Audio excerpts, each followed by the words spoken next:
안녕하세요. 사랑하고 존경하는 민주시민 여러분, 국민 여러분.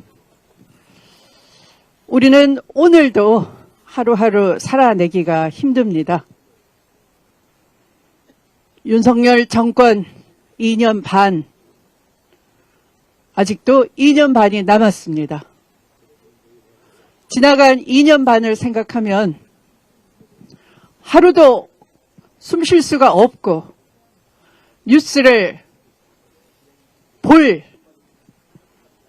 마음도 생기지 않고 그런 나날이었습니다. 국민이 정치를 바라볼 때에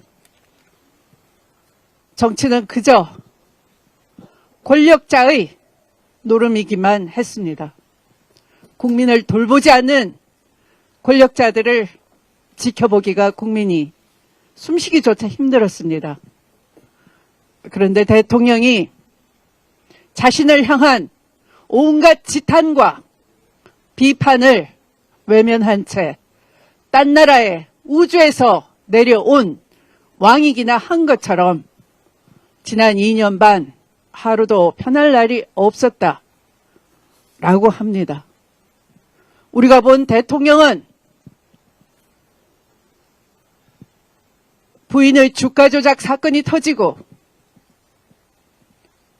여러 무리를 빚을 때마다 심지어 조중동 보수 언론마저 더 이상 그런 사실을 감추고 미화시키기에 짜증이 났든지 사설을 통해서 부인 단속 제대로 할 수 없느냐라는 지인의 말에 대통령 스스로가 내가 부인한테 그럴 처지가 못 된다라는 사실을 내보내기도 했습니다. 그는 대통령이 되기 전에 마치 부인 대신 밥솥 뚜껑을 열고 계란말이를 하는 애처가인 것처럼 자신을 미화했습니다. 이렇게 장님무사, 안전뱅이 주술사 한몸이 돼서 국정을 농단하는 어처구니 없는 커플인지 국민들은 전혀 눈치를 챌 수가 없었던 것입니다. 그저 마누라 사랑이 지극한 어느 필부인 듯이 위장하고 국민을 속인 그들 권력자 부부는 나라를 이끌어가는 최고의 막강한 책임을 진 국민을 위한 봉사자가 아니라 나라를 거들내고 전리품인 것처럼 어디 먹을 것이 없는지 호시탐탐 국민과 나라 경제를 좀 먹고 다 거들내고 팔아치우기라도 할 작정인 듯 몸부림치고 있습니다. 그들 부부가 이제 더 이상 대통령 자리에 앉아 있다가는 나라를 절단낼 판국에 이르렀습니다. 이때 터져 나온 공천 개입 사건은 그저 하나의 사건이 아닌 것입니다. 그들 부부의 행태가 누적돼서 일어난 어쩌면 이제라도 그런 사실이 제대로 알려졌다는 것이 그나마 대한민국에 아직 운명이 닿지 않았음을 하늘도 무심하지 않았다. 그러기에 이런 일이 이제라도 국민이 알게 돼서 다행이 아닌가 이런 생각마저 듭니다. 윤석열 검찰총장이 박근혜 최순실 국정농단 수사를 할 때 그는 박근혜 최순실을 경제공동체라고 불렀습니다. 그들 부부는 경제공동체일 뿐만 아니라 함께 주가 조작 범죄 수사를 방해하기 위해서 검찰총장 지위와 권력을 남용한 범죄 공동체이기도 하고 대통령직에 올라서도 끝끝내 공범에 관한 관련 재판이 이미 대법원에 올라가서 계류 중인 상태에서도 끝끝내 부인은 가장 큰 범죄자이자 마치 여왕벌처럼 주가 조작의 꿀단지를 빨아먹은 핵심 공범임에도 소환조차 한 번도 이루어지지 않게끔 대통령 권력과 지위를 남용해서 부인을 옹호해낸 그 윤석열은 범죄 공동체이기도 한 것입니다. 그들은 나라를 그들 내기 위해서 윤석열 대통령을 만들었고 윤석열 대통령을 이용해서 계속 연달아 범죄를 저지르고 있기 때문에 또한 권력 공동체이기도 합니다.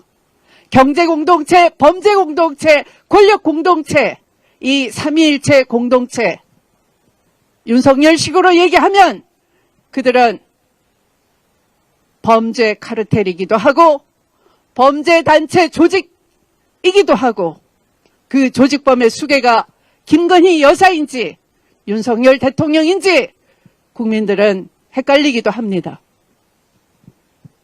남은 것은 헌법 절차에 따른 탄핵 절차를 밟는 것뿐입니다.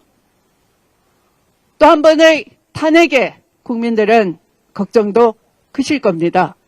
그러나 대한민국 국민들이 만들어낸 민주주의는 탄핵을 통해서 헌정 질서를 아름답게 복구해냈습니다. 그러기에 또 한 번의 탄핵도 주권 재민을 확인하고 헌정 질서를 복구해내고 민주주의를 국민의 힘으로, 국민의 의지로, 국민의 뜻으로 회복하는 그런 절차인 것입니다. 탄핵은 결코 두려운 길이 아니라 역사적 시대적 과제를 다하기 위해서 민주 시민으로서 당연히 떠안아야 되고 이 시대를 살아가는 국민 한 사람 한 사람으로서 피할 수 없는 운명과도 같은 마지막 남은 선택지이기도 합니다. 만약 이렇게 헌정 질서를 탄핵의 방법으로 복구해내지 않는다면 어떤 방법이 남아있겠습니까?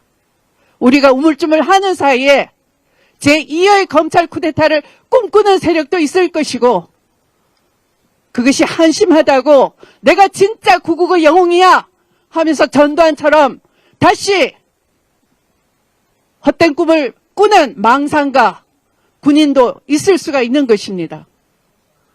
그 길보다는 오히려 민주시민이 들고 일어나서 뜻과 의지를 모아서 대통령을 탄핵하는 것이 가장 지름길이고 헌법 절차에 맞는 헌정질서 복구의 유일한 선택지라고 저는 생각을 합니다. 그렇지 않습니까, 여러분? 탄핵 사유가 되지 않는다고 며칠 전 국회 운영위원회 국감장에서 대통령 비서실장이 실실 웃음을 흘리면서 답변을 했습니다. 비겁했습니다. 정진석 비서실장 다시 한번 똑똑히 들으십시오. 귀하는 2016년 박근혜 대통령 시절 그 당시 집권당 원내대표로서 원내사령탑이었습니다. 그 당시 김무성 당대표가 박근혜 대통령은 민주주의를 이해하지도 못하는 사람이다 라고 말을 하고 가장 먼저 그 당에서 탄핵을 해야 된다고 주장했습니다. 김무성 대표는 그렇게 탄핵을 먼저 주장했지만 7인회 원로들에 이끌려서 나중에는 대통령을 동정하게 됐습니다. 여자 대통령인데 탄핵 대신에 하야를 하게 기다려줘야 되는 것 아닌가. 제가 민주당을 이끌던 당대표로서 그를 1대1 면담했을 때 그는 마음이 흔들렸습니다. 그때 제가 행상 책임론을 꺼냈습니다. 그때는 그 용어를 국민들이 전혀 이해하지 못했지만 이제 행상 책임은 누구나 아는 헌법 용어가 됐습니다. 여러분, 행상 책임이 뭡니까? 대통령이 헌법을 수호할 책무가 있는 대통령이 헌법 위반을 반복해 왔고 앞으로도 헌법 질서를 수호할 책무를 다하지 못한다고 판단이 될 때 구체적으로 형법상의 법률 위반 행위는 없다 하더라도 헌법 수호 책무를 다하지 못한다는 것이 이해되는 상황에서는 행상책임론을 물어서 대통령 지위를 파면할 수 있다는 것이 행상책임론의 근거입니다. 민주주의 의식이 없다고 일찍이 박근혜 대통령을 간파했던 김무성 대표가 행상책임론을 제가 얘기했을 때 충분히 잘 이해를 하고 우리는 헤어졌습니다. 그런데 바로 그 무렵 정진석 원내대표는 의원들을 겁박했습니다. 4월 달에 박근혜 대통령이 자진 하야를 하면 6월 달에 얼마든지 조기 대선 할 수 있다. 대통령 하야 안 된다 이렇게 당론을 결집을 시키고 의원들을 겁박하며 단속을 했습니다. 결국 대통령은 파면이 됐습니다. 파면의 근거 역시 헌법 수호를 제대로 할 수 없겠구나 하는 행상책임론에 터잡은 것이었습니다. 여러분 지금 윤석열 대통령이 그때의 박근혜 대통령보다 몇 배 더 이상 헌법을 파괴하고 있다고 저는 생각합니다. 행상책임론에 터잡아 보아도 그는 이미 헌법을 저버렸고 헌법을 더 이상 수호하지 않으리라는 것, 그리고 이대로 있다가는 계엄 선포도 불사하겠다는 우려를 금할 수가 없습니다. 여러분도 그렇게 생각하시죠? 이렇게 말했습니다. 공관위원장이 들고 왔길래 김영선이가 지난 대선 경선 때 열심히 뛰었으니까 김영선이 줘라. 내가 이렇게 말했더니 그 당에서 말이 많던데?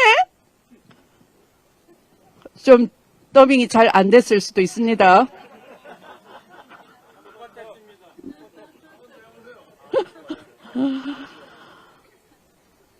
무슨 얘기입니까 이것이?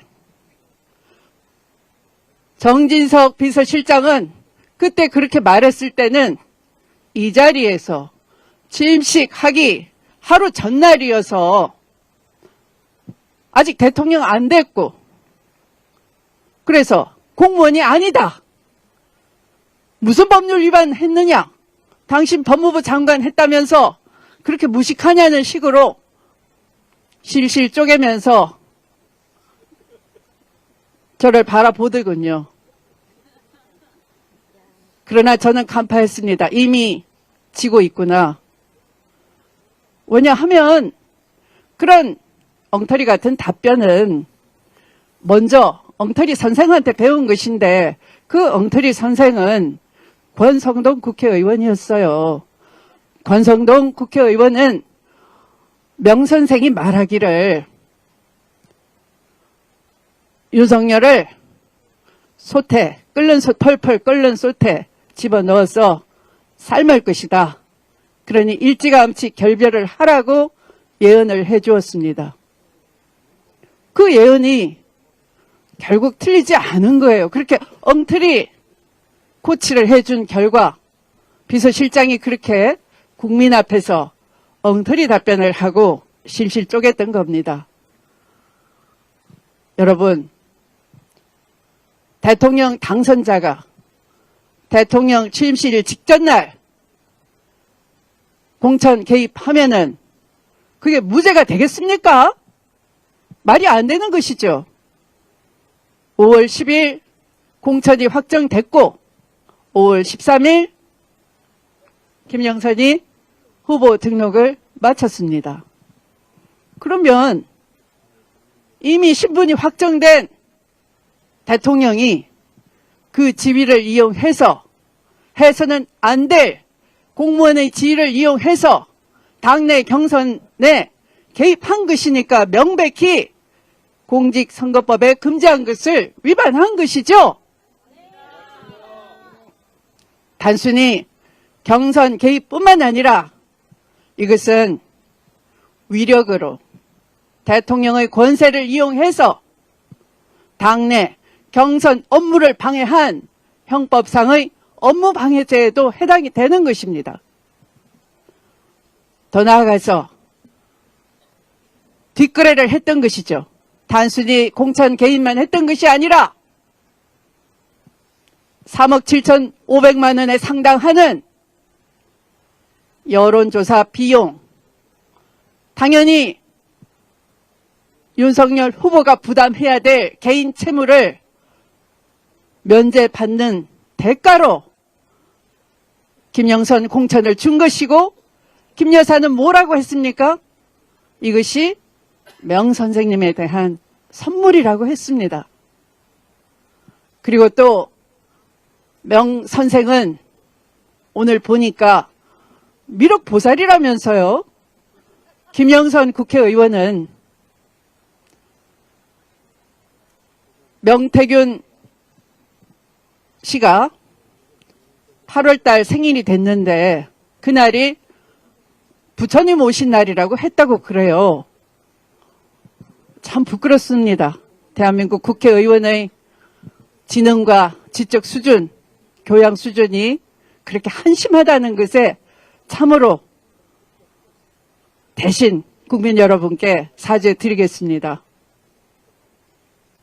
그렇게 공천 대가를 준 것은 또 그 대가로 여론조사 비용 탕감을 받은 것은 정치자금법 위반이기도 하고 창원 산단과 연결이 됐다면 또한 이것은 무기징역에도 최고형이 무기징역에도 상당하는 특정범죄 가중처벌법 위반이기도 합니다.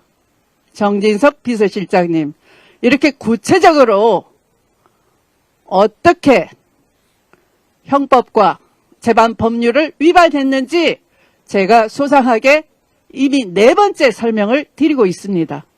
그것 아니어도 아까 앞에 말씀드렸다시피 이렇게 헌법과 법률을 위반한, 추상적으로는 행상책임론에 근거해서 더 이상 그 자리에 머무를 수 없을 정도로 헌법을 수호할 수 없고 헌법 질서에 어긋나는 행동을 하고 있습니다. 우크라이나 전쟁, 개인 파병을 한다고 합니다. 평화유지군 보낼 때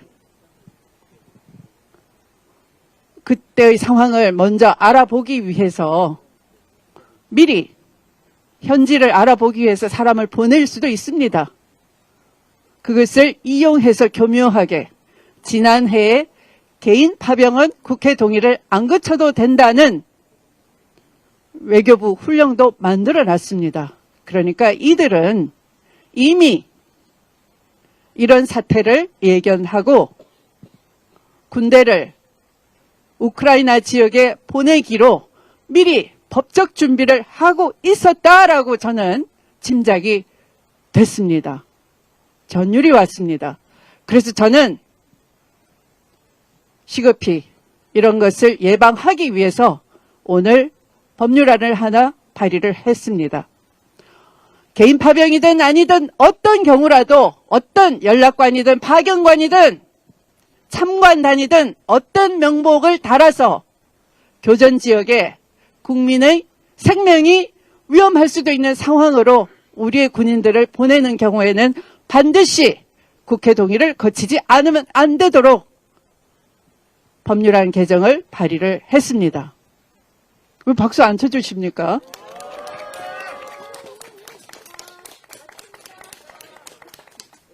더불어민주당 국민 여러분과 함께 다시 이 대한민국의 헌정 질서를 복구하는데 여러분과 함께 하겠습니다.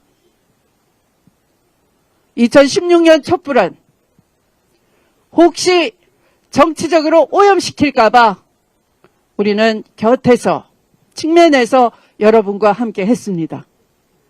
그러나 국회의석을 많이 만들어준 만큼 국민들도 지쳤습니다.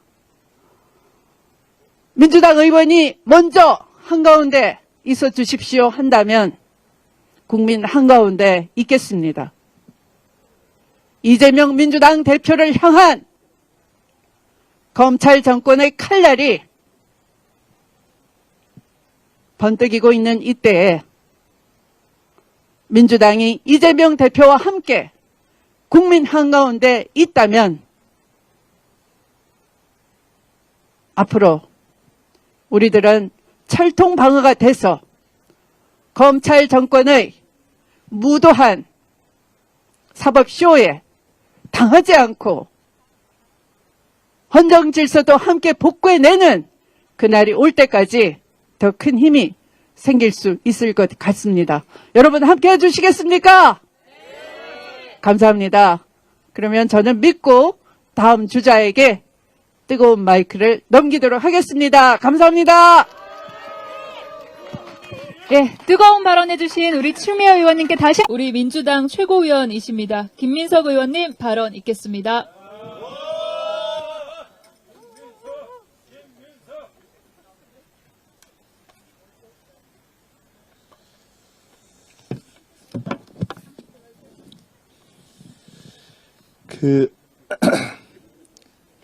김건희 팀이요. 김건희 팀. 감옥 갑니다. 제 버틸 수가 없어요. 국회 임기가 일단 용산보다 1년 길거든요. 버틸래야 버틸 수가 없습니다. 버티다 가는 것보다는 제때 가는 것이 낫다. 이렇게 생각합니다. 두 번째로는 죄가 워낙 중하잖아요. 그동안의 대통령이나 그 가족들의 어떤 문제가 있었던 거는 뭐 작은 비리나 부패 이런 거였죠. 근데 여기는 인사를 장악해, 예산을 장악해,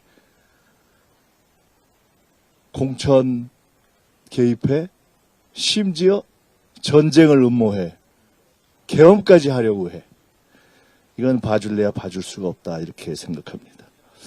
셋째로 약발이 떨어졌어요. 김건희 팀은 한마디로 돌팔이 팀입니다. 저 팀이 영적 대화 팀이잖아요. 영적 대화해서 주로 그걸로 움직이는 팀 아닙니까? 천공도 있고 무정도 있고 이번에 보니까 명태균 씨도 무슨 보살이라고 하던데 이 영적 대화 그룹이 특징이 뭐냐면 한 반타작 맞는 거거든요. 근데 이게 반타작도 안 맞기 시작한 겁니다. 오늘 미국 대통령 선거가 끝났잖아요.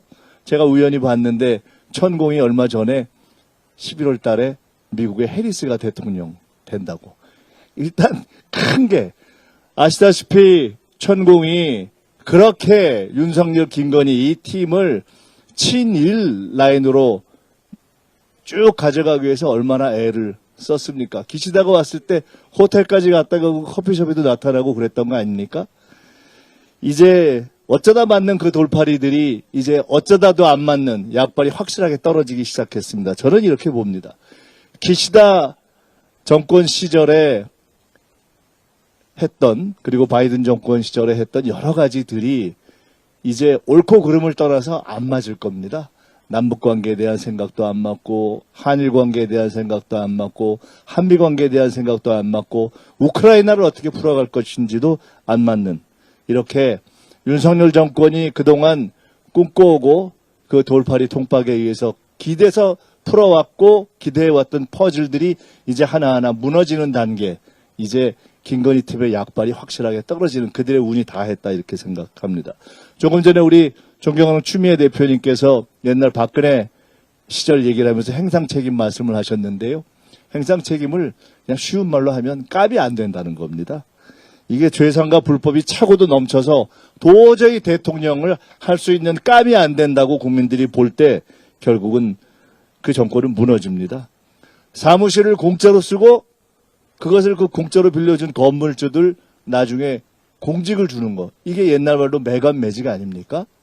이런 매간 매직을 그냥 아무렇지도 않게 하고 공천 개입 이런 것들이 이제는 그냥 김건희의 문제가 아니라 그 남편의 똑 떨어지는 불법들이 이제는 차고도 넘치는 그러한 단계에 가서 사실은 우리가 어느 정도 단계에 와 있냐면 너무 걸린 게 많아서 그중에 뭐가 불법이었지? 라고 저희조차도 잊어버리는 이러한 상황에 왔는데 이제 국감도 끝나고 또 이제 특검과 청문회 등등을 앞두고 저희들이 하나하나 차근차근히 정리할 때가 됐다 이렇게 생각합니다. 제가 오늘 누구라고는 말씀은 못 드리겠는데 미국 대통령 선거가 끝나는 상황을 보니까 문득 제가 최근에 만났던 아마 여러분들도 다 알만한 제가 누구라고는 얘기를 안 하겠는데 다 알만한 꽤나 알려진 국민의힘의 TK 쪽에 있는 중진 의원으로부터 제가 직접 최근에 들은 얘기가 생각이 났습니다. 얼마 전에 제가 그런 얘기를 들었습니다. 첫째, 아니 검찰이 100명이 넘게 달려들어가지고 수사를 했는데 이재명 대표가 무슨 나쁜 검은 돈을 받았다는 거 하나도 못 밝혀낸 수사가 그거 뭔 수사냐. 뭔 그런 거 갖고 기소를 하냐. 그건 그냥 끝났다. 의미 없다. 두 번째는 트럼프 대통령이 미국에서 대통령 될 것 같은데 트럼프 대통령이 대통령 되면 그냥 끝나버렸다. 다른 걸 다 떠나서 이것저것 복잡한 법적인 그런 상황을 다 뚫고 트럼프 대통령이 되는데 이재명 대표는 아무런 죄가 없는데 그냥 게임 끝나버린 거 아니냐. 이런 얘기를 하는 것을 보고 저렇게 이 상황을 보는 법도 있구나 하는 생각을 했습니다. 결국 모든 일은 사필귀정으로 가게 될 것입니다. 이제 독 안에 든 쥐입니다. 근데 이 독 안에 든 쥐들이 좀 독특합니다. 보통 이 정도 상황이 되면 그 쥐들이 기가 죽는데 기가 잘 안 죽고 목이 뻣뻣하고 어제 어디 가서 무슨 연설하는 걸 보니까 포기하지 않고 끝까지 일관되게 가겠다 막 큰 소리를 하는 걸 보면서 제가 그렇게 생각했습니다. 보통 독 안에 든 쥐들이 기가 죽어야 할 때 기가 안 죽는 것은 다음 두 가지 중에 하나입니다. 대단히 용맹무쌍한 쥐거나 아니면 아예 세상 돌아가는 걸 모르는 멍청한 쥐거나 아주 극심하게 멍청한 경우이거나 어떤 경우입니까? 하나 더 있네요. 쥐약 먹은 경우가 있어요. 이게 거의 그 수준이 아닌가 싶습니다. 과도한 멍청함 또는 우리가 파악할 수 없는 우리 박주민 위원장님께 확인해 봐야 알 수 있는 그런 성분의 무언가를 먹었을 가능성이 있는 상태가 아닌가 싶습니다. 오늘 아침에 저희가 조국 혁신당에게도 이제 우리가 초심을 모아서 함께 가자 이런 얘기를 했는데 오늘 낮에 우리 천준호 의원님하고 저하고 조국 혁신당의 신장식 의원님, 소왕진 의원님 만나서 이제 우리가 시민사회가 이제 생각들을 모으고 있는데 우리 시민들이 이제 때가 된 것 같다. 이제 거리에 광장에 나가자 이렇게 지난주부터 나오시기 시작했기 때문에 그 광장의 공간을 우리가 앞장서서 열어드릴 때가 된 것 같다. 힘을 합치자 이런 제안을 했고 오늘 낮에 그런 얘기를 하면서 지난주 집회에 이어서 우선 다다음 주 16일은 아예 다 같이 정당들이 연대해서 함께 총 결집하는 그런 집회를 만들자 하는 것을 조국혁신당과 민주당이 함께 여러 야당에 제안하자 이런 제안을 함께 하기로 했습니다. 그리고 그것을 조국혁신당에서 먼저 발표를 했습니다. 잘했죠? 박수 한번 쳐주시죠. 그리고 그뿐만 아니라 저희가 이제 우리가 시민 여러분께서 함께 광장에서 이번 주 토요일에는 낮이 아닌 저녁에 이제 우리가 저녁에 시민들과 함께 모여서 이제 거리에서 함께 노래를 부르고 함께 행진할 때가 된 것 같습니다. 그 공간을 저희 당이 다시 준비하는데 그냥 저희만 준비하는 것이 아니라 그 자리에 오늘 현재 이미 제가 말씀을 들어보니까 기본소득당, 사회민주당 그리고 진보당의 대표들께서 다 오셔서 연대사를 하기로 했고 아마 조국혁신당에서도 진지하게 검토하고 있는 것 같습니다. 함께 오셔서 연대사를 하면 그 자체가 이미 연대이고 연대는 시작된 것입니다. 함께 오실 분들 또 지금 검토하고 계신 분들 야당의 지도자들 함께할 야당들 함께 우리가 잘 싸워나가라 하는 격려의 박수도 한번 부탁드리겠습니다. 끝으로 제가 오늘 어디서 이렇게 공유받은 얻어들은 정보를 하나 공유하고 말씀을 마치겠습니다.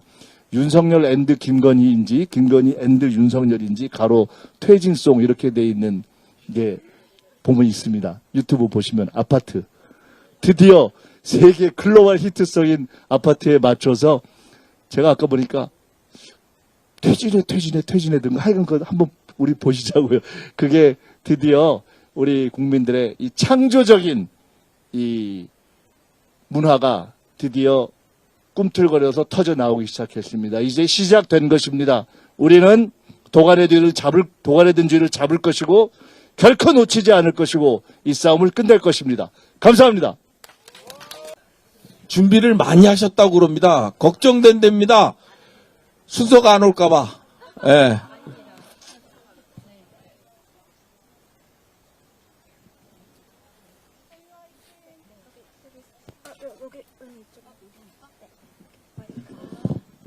이게 네네.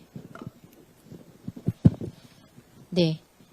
저는 소리로 보는 시각장애인 더불어민주당 보건복지위원이기도 하고 운영위원이기도 한 서미화입니다. 여러 우리 선배 의원님들께서 너무나 중차대한 현실에 대해서 말씀을 너무 잘해 주셔서 하고 싶은 말 많이 준비했는데요. 제가 할 말을 다 하셔버려 가지고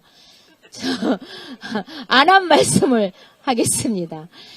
예, 저는 사실 국회 운영위원회에서 질의할 때 정말 최근 명태균 말하지 않으면 말이 안 되는 상황이었지만 정말 전쟁 날까봐 너무 두렵습니다.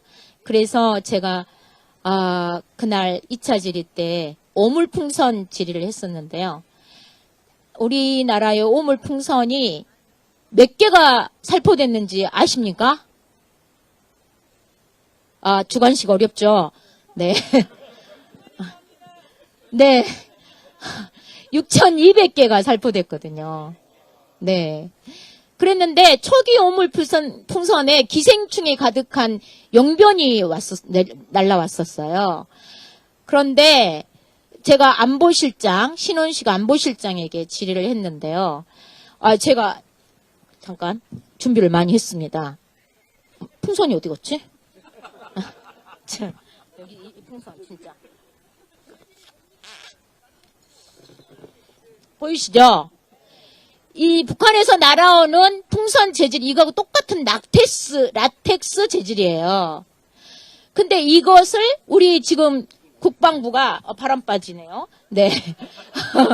이 국방부가 이것을 어떻게 수거하냐면 북한이 목적지를 향해서 터뜨려가지고 온갖 오물이 땅으로 떨어질 때까지 기다렸다가 수거하는 게 가장 효율적이다라고 발표를 했어요. 그리고 강원도하고 서울 인근 상수도에 65개 오물 풍선이 떨어졌거든요. 근데 상수도에 만약에 생물 테러 정말 그 세균이 떨어져 버리면 완전히 우리나라 시민들은 생물 테러에 정말 완전히 방치돼 있는 상태라고 할 수가 있는데 제가 이 풍선을 보여주면서 신원식 실장한테 이게 라텍스인데 이거하고 같은 건데 혹시 맞나요? 했더니 대답을 안 해요. 그 말은 안 하고 제가 안 보여서 어떻게 자세를 한지 모르겠지만 막 이렇게 대답을 안 해서 제가 여러 번 막 물어서 이거 라텍스 맞죠? 막 이렇게 했는데 예? 딴 데 쳐다봤어요. 정말 제가 안 보여서 그나마 성질이 덜 났나 보네. 그날 성질 내긴 했는데 엄청 그래가지고 그랬군요. 근데 안 보이지만 그러고 있는 것 같더라고요. 그래서 제가 너무 화가 나가지고 제가 국회에 들어와서 굉장히 교양 고상을 좀 하려고 그랬는데 그날 너무 화가 나서 막 국민들이 얼마나 진짜 분노스러울까. 그리고 너무나 위험하다. 전쟁 위협이 정말 일부러 전쟁 상황을 만들어가고 있는 그런 의혹이 너무 많은 거죠. 그래서 제가 이것을 어떻게 대포로 쏘고 총으로 못 쏴가지고 떨어질 때까지 그걸 쏴야 되는데 그렇게 하면 전쟁이 날까봐 자기들이 무슨 평화주의자처럼 이렇게 막 말을 하길래 세상에 어지간히 그 여권 인사가 그 무인 항공기에 수십억, 수백억을 투자한다고 해놓고 이것을 북한에서 떨어뜨릴 때까지 기다리는 게 말이 되느냐고 했습니다, 이미. 예. 그리고 그 풍선 무게가 20kg인가 밖에 안 돼요. 그 안에 들어있는 것들 해서. 그걸 터뜨려서 수거하는 게 좋겠어요? 안 터뜨리고 이착륙을 시켜가지고 수거하는 게 좋겠어요? 아, 착륙을, 1위군 아니고. 네. 그러니까, 이거 안 터뜨리고 이렇게 해서 수거하면 제일 안전하지 않겠습니까? 아니, 그것을 못 해갖고, 북한이 쏴갖고 떨어뜨릴 때까지 기다려갖고 수거하는 게 가장 효율적이란 말이, 최첨단 무기를 말하고 어쩌고저쩌고 하는 우리 국방부가 할 말입니까, 그게. 정말 국민의 생명과 안전에 관심이 없고, 오히려 전쟁 나라. 그래서 계엄령 선포하려고 하는 거 아니냐. 이런 의혹을 안 할 수가 없잖아요. 맞지 않습니까? 맞습니다. 네. 그래서 제가 그날, 안보실장 입에서 계엄령 안 한다 이 말 나올 때까지 해보려고 얼마나 그냥 소리를 지르고 막 했는데 그 쇼츠가 나면서 제가 집에서 전화 왔어요. 너무 무섭다고 우리 부인. 너무 소리 지른다고. 그래서 제가 진짜 와서 봐라. 소리 안 지르게 생겼나. 보이지도 않는데 목청껏 외치기라도 해야 되는 거 아니냐. 내가 이렇게 했습니다. 우리 집에 계신 분한테. 그래가지고 하여튼 그렇게 했는데 그 수거하는 경찰 군인들한테 백신도 안 놓고 다 수거하라고 하고 있는 것 같아요. 제가 지금 그 자료 다 요구했는데 정말 이 정부가 너무나 의심스럽다. 계엄령을 선포할 시기만을 지금 조정하면서 정권 유지에만 아주 그냥 신경을 쓰고 있는 거다라는 의심을 제가 계속 제기했고요. 정말 이 전쟁의 위협, 안보 위협, 그리고 국정농단의 이 현실, 이 중심에는 누가 있냐? 무능한 윤석열과 사악하고 진짜 국정농단의 핵심 인물인 누굽니까? 네. 그래서 김건희 특검법 반드시 필요하다. 맞죠? 네. 존경하는 국민 여러분, 우리 더불어민주당과 함께 김건희 특검법 반드시 제정해서 이 나라를 나라답게 해야 되지 않겠습니까? 네, 민주주의 회복하고 나라를 나라답게 우리 더불어민주당이 국민 여러분들과 반드시 해내겠습니다. 감사합니다.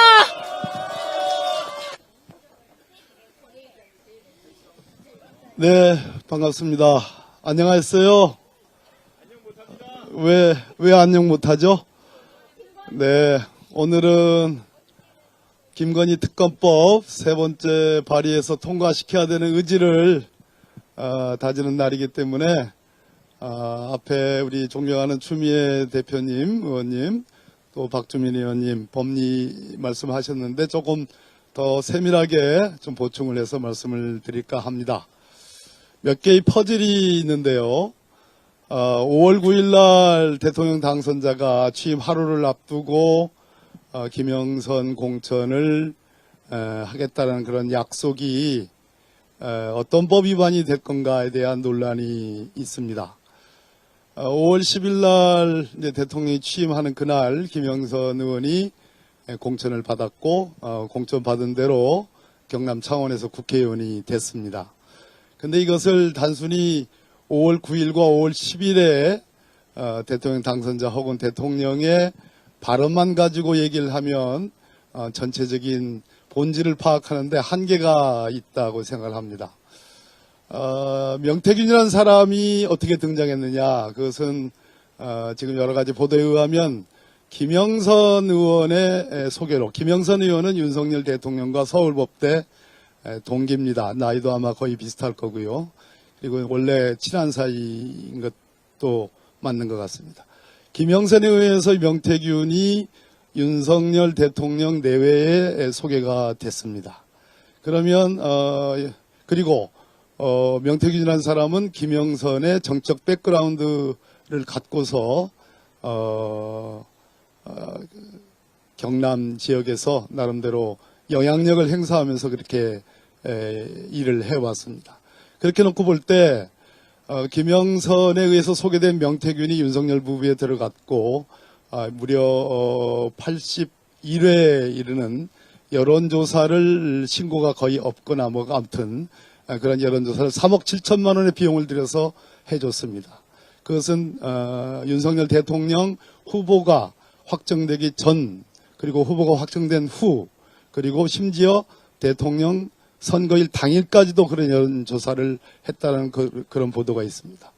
그러면 자신을 백그라운드로 하는 김영선에 의해서 소개되고 명태균이 했던 그 여론조사의 결과를 가지고 윤석열 대통령 내외가 굉장히 고무됐고 격려받았고 그 힘으로 대통령의 근소한 차이긴 하지만 당선이 됐습니다. 과연 그러한 3억 7천만 원이라는 어마어마한 여론조사 분량을 소위 공납을 하면서 납부를 하면서 명태균이 윤석열 대통령 혹은 김건희 여사한테 자신의 백그라운드를 얘기하지 않았을까요? 어떻게 생각하십니까, 여러분? 저는 얘기를 했을 가능성이 매우 높다고 생각합니다. 그렇게 판단하는 것이 객관성이 있다고 생각합니다. 그렇기 때문에 이 여론조사의 결과는 당신을 위한 길이고 당신에게 도움이 되는 길이고 당신이 격려 고무받아서 대통령에 당선될 텐데 이 모든 것은 나를 소개시켜준 내가 백그라운드로 갖고 있는 김영선이라는 정치인을 위한 것이다라고 얘기했을 가능성이 없다고 배제할 수 저는 없다고 생각합니다. 그럴 가능성이 매우 높다고 생각합니다. 따라서 그때로부터 대통령 후보자 그리고 당선자 그리고 대통령의 세 개의 지위를 함께 봐야 된다고 생각합니다. 그래서 여론조사 비용은 내가 받지 않지만 결과적으로 당신이 대통령이 된다면 나의 백그라운드인 김영선 씨를 챙겨달라고 했을 가능성도 매우 높다고 생각합니다. 그것은 합리적인 추론입니다. 그렇기 때문에 5월 9일 날은 대통령이 아니었기 때문에 공무원 신분이 아니었기 때문에 공직선거법이 적용되지 않는다라는 국민의힘의 말 그대로 분석은 말 그대로 우물한 개구리의 분석에 불과하다. 전체적으로 놓고 봤을 때 대통령 경선에서 이겼고 국민의힘 대통령 후보가 됐고 그리고 대통령이 당선이 됐고 그리고 대통령이 취임이 됐습니다. 그 전체적인 과정을 놓고 봤을 때 최종적으로 여론조사 비용이라는 그러한 상납이 있었고 김영선 공천이라는 공천행위가 있었고 김영선이 당선되는 당선행위가 있었습니다.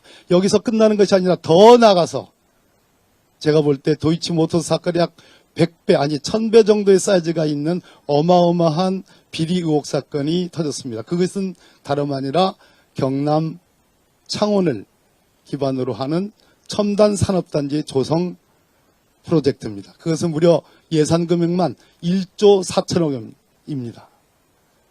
국토교통부에서 내려와서 현장 실사를 하는 사람들을 누가 안내를 했다고 합니까? 명태균 씨가 안내를 했다라는 보도입니다. 심지어 김영선 의원 사무실에서 명태균이 앉은 자리에서 창원시의 고위직 공무원들이 가서 그 창원 산단에 관한 구체적인 내용들을 보고를 했다는 겁니다.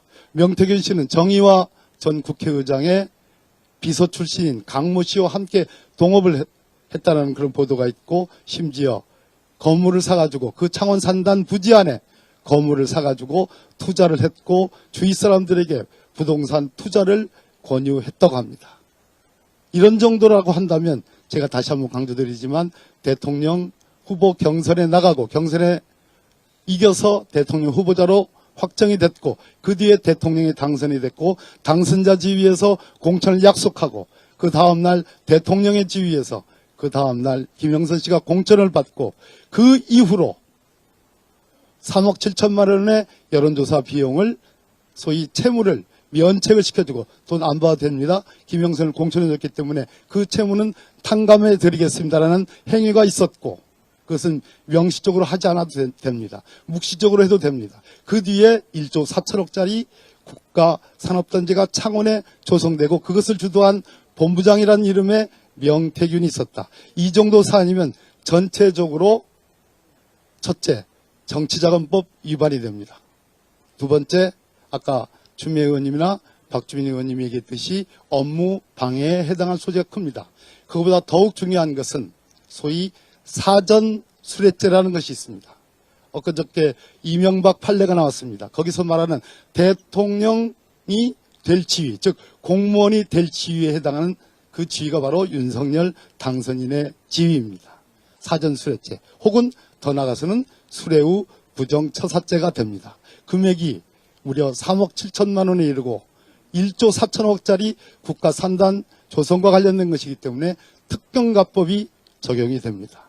아까 박주민 의원이 얘기했듯이 이 특검법은 단순한 김건희 여사를 처벌하기 위한 특검법이 아닙니다. 더 나아가서 이 나라의 대통령으로 군림하고 무능과 부정과 역사 왜곡의 산 증인인 윤석열 대통령을 바로 수사할 수 있는 그러한 특검법입니다. 국민 여러분, 당원 여러분, 여러분들이 이 특검법을 통과시킬 수 있도록 힘을 주십시오. 저희들이 반드시 통과시키겠습니다. 고맙습니다.